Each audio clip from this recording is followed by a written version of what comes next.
अस्सलामुअलैकुम एवरीवन। सहरी मैंने कर ली है। मैं पहनने के लिए अपना एक टॉप सिल रही हूँ। टॉप सिलने के बाद मैंने बनाया कस्टर्ड। उसको फ्रिज में रखने के बाद पूरा घर फैला हुआ है, पर असर की नमाज़ का वक़्त हो गई है। आज हमारा यहाँ पे आखिरी रोज़ा है क्योंकि हम जा रहे हैं आज गुजरात वापस मम्मी पापा के पास ईद करने। मैं तो आई थी वैसे भी, बट अपिया भाई का प्लान बना, चलो वापस वहीं जाते हैं, वहीं ईद करते हैं, वहीं अच्छा लगेगा, सब रहेंगे वहाँ पे।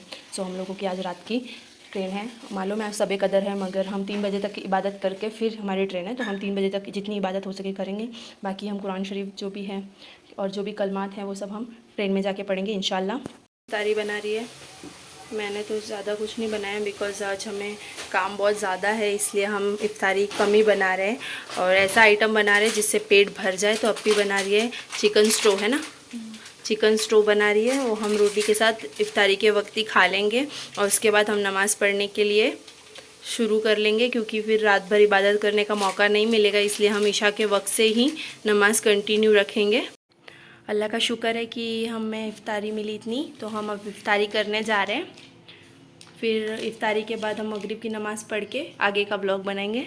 रोज़ा खुलने के बाद हम लोग शॉपिंग करने आए हुए हैं, तो अप्पी और मैंने दोनों ने एक एक टॉप ले लिया है, फ़ायका के लिए भी टी शर्ट लिया। तो शॉपिंग करके सेटिस्फेक्शन हुआ। हाँ, बहुत ज़्यादा। भाई के पैसे खर्चा करके सेटिस्फेक्शन हुआ बहुत ज़्यादा।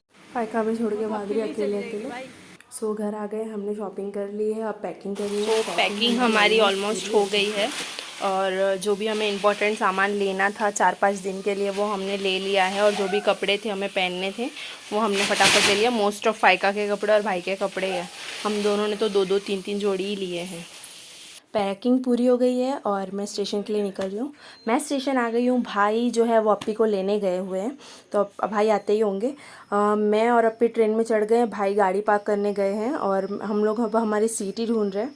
तो हमारी सीट में ऑलरेडी कोई लेटा हुआ है, तो उसको हटा के अभी हम बैठे हैं। और हम सैरी इसलिए अभी कर ले रहे हैं बिकॉज़ बाद में वापस उठेंगे, वापस सैरी करेंगे तो डिस्टर्बेंस होगा, इसलिए सैरी करके ही सो रहे हैं। तो मैंगलोर आने वाला है और उजाला भी हो गया है। सो मैंगलोर आ गया है, सुबह के 8 बज रहे हैं, मैंगलोर आ चुका है। हम मैंगलोर स्टेशन में उतर गए हैं और अब हम दूसरे प्लेटफॉर्म में आए हैं, मतलब जहाँ हमारी ट्रेन आने वाली है उस वाले प्लेटफॉर्म में आए हैं। का काफ़ी मस्ती कर रही है यहाँ पे, मतलब इधर उधर भाग रही है, तो हमें थोड़ा डर लग रहा है कि इधर उधर चली ना जाए। भाई कभी दौड़ते हैं कभी मैं। यहाँ बहुत सारे पुलिस वाले और आर्मी ऑफिसर आए हुए हैं, कोई बड़ा ऑफिसर आया आई थिंक। और दूसरी तरफ यहाँ हड़ताल हो रही है, किस चीज़ की हड़ताल है आई डोंट नो, बिकॉज ये उनकी लैंग्वेज में हड़ताल कर रहे हैं वो। बट इतना पता चल रहा है कि रेलवे के वर्कर्स हैं और ये 2-3 लोको पायलट एंड 3-4 लोग हैं। मेरे जीजू भी लोको पायलट है, तो थोड़ा समझ नहीं पड़ रहा उनको भी। ट्रेन आ चुकी है, सो फटाफट, हाँ ट्रेन आ गई, हम ट्रेन में बैठ गए हैं और मैंने फटाफट से अपनी सीट ले ली, चादर वदर बिछा ली और अब थोड़ा सा सो जाऊंगी, चादर वदर बिछा ली है तो। और फ़ायका लोग और अप्पी लोग दूसरी सीट में हैं। और ये टनल आया हुआ है, इतने ज़्यादा टनल है, मतलब पूरे रास्ते में बस टनल ही टनल है। सो के उठ गई मैं, फिर सो के उठने के बाद मैं थोड़ा सा बैठी रही, इधर उधर के नज़ारे देख रही थी। मतलब नज़ारे तो बहुत ही अच्छे अच्छे थे, मगर है ना मुझे नींद भी आ रही थी और सोना भी ज़रूरी था, अगर सोती नहीं तो रोज़ा ज़्यादा मुझे अखरता। वैसे तो एसी थी तो इतना इशू नहीं था, मगर रोज़ा अखरता ही अखरता। और ये बाहर के नज़ारे इतने प्यारे थे कि मेरा रिकॉर्ड करने के अलावा कुछ समझ ही नहीं आ रहा था, बस रिकॉर्ड ही करे जा रही थी मैं। और फिर उसके बाद मैंने थोड़ा कुरान शरीफ पढ़ा और उसके बाद वापस बैठी और गोवा आया, तो गोवा से हमने स्टेशन से थोड़ा बहुत सामान लिया इफ़्तारी करने के लिए। और इफ़्तारी करने के लिए सामान लेने के बाद जब बाहर, मतलब मैं ऐसे बैठ गई आके, अप्पी लोग उस सीट में बैठे थे और मैंने बाहर के नज़ारे रिकॉर्ड किए। गोवा के बाद ये कोई पुल का कंस्ट्रक्शन हो रहा है जो बहुत ही बड़ा पुल है और ये बहुत ज़्यादा नदियों के बीच में बना हुआ है, तो वो मैंने लास्ट टाइम भी जाते वक्त भी रिकॉर्ड किया था। मुझे इसके बारे में अभी पूरी नॉलेज नहीं है, बाद में पता करके आपको बताऊंगी। अब हम इफ्तारी कर लेते हैं। अप्पी फ्रूट्स वगैरह छील, मतलब काट रही है, ऑरेंज छील लिया अप्पी ने, फ्रूट्स काट लिए और मैंने थोड़ा जूस बना लिया है। और अब हम सब, और ये हम मकई लेके आए थे घर से, समोसा और ये सब हमने स्टेशन से लिया है। और फिर हमने रोज़ा खोला। रोज़ा खोलने के बाद मैं अपनी सीट में रिटर्न आ गई और फ़ायका को भी वहीं लेकर आ गई ताकि वो अप्पी लोगों को डिस्टर्ब ना करे। उसके बाद मैंने मगरिब की नमाज़ पढ़ी और फिर थोड़ा रिलैक्स हुई और फिर फ़ायका की चीख सुनाई देने लगी, तो मैं सीट में गई तो वो रो रही थी, पता नहीं किस चीज़ के लिए वो इतना रो रही थी, बट बहुत ज़िद कर रही थी। भाई परेशान थे, अप्पी परेशान थे। उसके बाद हम थोड़ा सो गए और 2:30 बजे मेरी आँख खुली या फ़ायका की आवाज़ से। फ़ायका जग रही थी वहाँ अप्पी के पास और ये कोई स्टेशन आया हुआ था तो वो मैं देख रही थी। फिर फ़ायका को मैं अपनी सीट में लाई, सोचा इसको सुला दूँ, बट वो लाइट को देख के इतना रिएक्शन कर रही थी।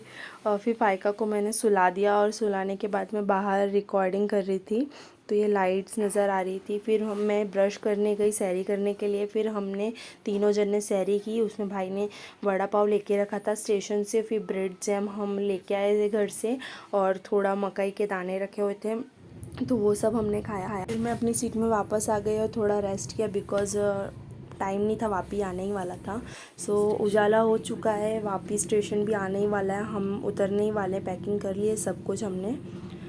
वापी स्टेशन आ गया। फ़ायका अभी सो के उठी है तो वो थोड़ा ऐसे चिड़चिड़ी हो रही है। अभी उसको थोड़ा फ्रेश अप कर रही है और ये ट्रेन हमारी जा रही है, इसे मैं टाटा बाय बाय बोल दूँ। हम थोड़ा आगे आ गए इस ट्रेन, दूसरी ट्रेन पकड़ने के लिए, वापी से वलसाड़ जाने के लिए। तो ट्रेन हमें मिल गई है। अब ये हम ट्रेन में बैठ गए। भाई को हमारे पास सीट नहीं मिली है तो भाई थोड़ा पीछे बैठने जा रहे हैं और फ़ायका और मैं रास्तों का मज़ा लेते हुए। फ़ायका पीछे अपने पापा को ढूंढ रही है, मैं और अप्पी वीडियो बना रहे हैं। 4 स्टेशन आ गया और हम स्टेशन में उतर गए। देखते तो लेने पापा और भाई आए हुए हैं तो साहिल को देख के फ़ायका पहचानती है कि नहीं वो मैं देख रही थी और उसने तुरंत साहिल को पहचान लिया और भाग के उसी के पास गए और उससे हाथ मिला लिया। अब हम चलते जा रहे हैं। किसी का शासन। स्टेशन से उतरते ही पापा नीचे हमारा वेट कर रहे थे। फिर फ़ायका को लेके पापा सामान के साथ घर चले गए और हम चल के घर पहुँचे। और आज के वीडियो के लिए इतना ही। Please like share comment.